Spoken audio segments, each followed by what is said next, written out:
おはようございます。建築起業家の斉藤俊一です。今日は建具ってどのように作られているのかという質問に答えていきます。建具詳細図の書き方のお話をしようとしたんですけれども、そもそも建具詳細図を書くためには建具の作り方とか、そういった要素をね知らないといけないなと思って、その辺の情報を共有します。ただ、流れさえ全体何が必要かっていうのを知ってもらえると、嬉しいです。設計者は空間を作るために設計図書っていうのを作っているわけで、作り方自体を知らなければ、建具じゃないにせよ設計図って書けないってことですよね。なので建具の制作現場を見たことがない人は図面なんてまずもって書けないわけですよ。特にオリジナルって言ったらなおさらですよね。作り方を考えたところで、どんな職人さんがどんな機械を使ってどのような制作工程で順序でね作っているのかっていうのが知っていなければ、建具詳細図ってどうやって書くんでしょうかねっていう話なんですよ。でもね、実はこれびっくりすることに、建具の制作現場自体を見たことがない設計者とかデザイナーさんって結構いるんじゃないかなと思っていて、びっくりしません？もし知らないとか。皆さんどうですかね？知ってますよね、さすがに。どうやって作るのかっていうのを知らなくて見てないのに、施工者に対して設計を指示しようとしてるってことですよ。なので、作る現場をこう見てない設計者がビジュアルだけ描くってことがよくよくあるってことなんです。こんな形でこんな色の建具欲しいなみたいな感じですよね。よりこう素人感に近いというか、お客さんに近い立場で、ビジュアルだけ言うみたいな、みんながみんなねそういう人ばっかりじゃなくて、そういう人も稀にいますよっていう話で、でもそうならないように皆さんもしてもらいたいなと思っていて、実際ねそういうレベルの設計者がいるってことも事実だと思います。で、それではねこう世界に出てったりとかいろんな場所に出てった時に勝てるわけがなくて、デザイン的にも技術的にも圧倒的に知識があるからこそ設計者はすごいなと思うんですよね、僕は。で、昔の日本の建築家ってドアのノブまで書いてあって、昔のね、僕こうホテルのイノベーションとか最近やってる昔の設計者の図面とか見るとすごい手書きでむちゃくちゃドアのノブとかまで作っているんですよ。今みたいにねメーカー品がなかったからなんですけどね、作り方を熟知していたからこそその場所に最適なオリジナルの建具っていうのが作れたわけで、今でめちゃくちゃデザイン的にも技術的にも施工しやすさ的にもデザインされ尽くしたメーカーのね建具が売ってるわけですよ。これが皆さんこう建具、パナソニックさんとかの建具実際こう蓋開けて見たことあります？あれだったら誰でも、僕つけたことあるんで分かるんですけど、誰でもつけれるように簡単になってるわけですよ。加工も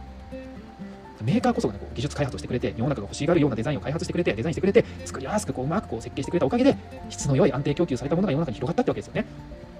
建具全体、いわゆる既製品と言われてるやつなんですけども、それが、それもそうだし、長板とかレバーハンドル一つ部品取っても、それだけで各メーカーが、ね、アイデアを練って商品開発を取り組んだことで、ぶっ壊れにくくてこう結構おしゃれで使いやすい商品が世の中に、ね、こう広まり定着しているってわけですよね。じゃあ設計者デザイナーは何をしなきゃいけないのか、今の時代ということになるわけですよ。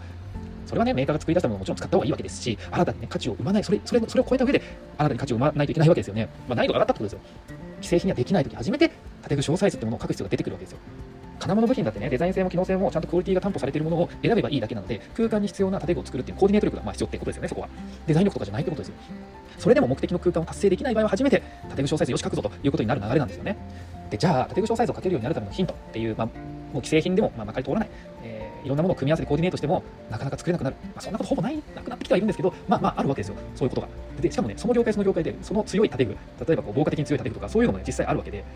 それをちょっとね共有できたらと思うんですけど、大きく分けてビジュアル面と機能面の2つに分けて考えた方が分かりやすいですね。実際はね同時に進めるんですけどね、ビジュアルだけ、機能だけって考えていくと後戻りしちゃうんでね。で、ここでは分かりやすく分けてお話しますね。で、まずはビジュアル面で言うと、空間に対する扉のビジュアルの役割っていうのは建築的要素として大きいですよね。だって床壁天井ってもちろんこう空間を取り繕っている、周りのものですけど、そこに開口部って絶対出てきますよね。扉とか窓とかね、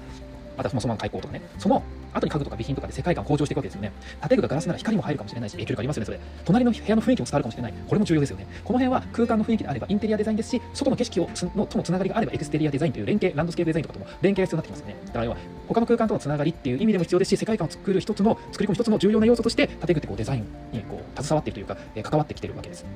なのでデザインというものを一つとってもなかなか建具って重要だよねってことです。で、次2つの機能面なんですけれども、建具って枠と本体を設計すればいいんですけれども、その扉本体が例えば動くように設計するわけですよ。建具だか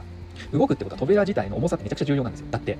それを動かすために支える金物の強度も必要になるし、引き戸だったらレールとか開き戸だったら長板って感じですよね。そしてその金物を取り付けるのが枠になるわけですよ。そこと接合部の強度もめちゃくちゃ重要ですよね。建具がひん曲がったら、建具が重たすぎて枠がひん曲がったら機能しませんもんね。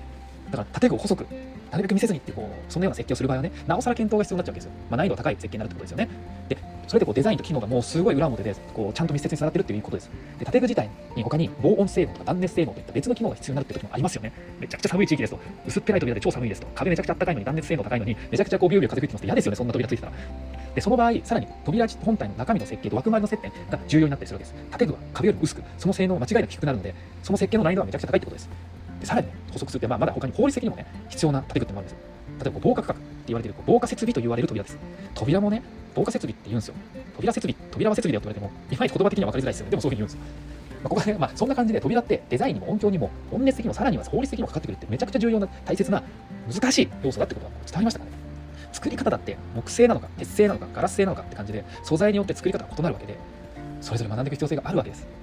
今日はね、建具ってどのように作られているのかっていう質問に答えていたか答えられてなかったか分かりませんが、結論のない放送になっちゃいましたけど、建具っていろいろ考えるべき要素があって、作り方を見た方がよくって、既製品もちゃんと把握した上で、オリジナルの設計、建具小サイズに挑戦してみてくださいという、ちょっとこの建具図の大枠のお話をしてみました。皆さんね、ちょっとこれをきっかけにいろんな本買って、いろいろネットでググって、なんか見てもらえると嬉しいなと、学んでもらえると嬉しいなと思います。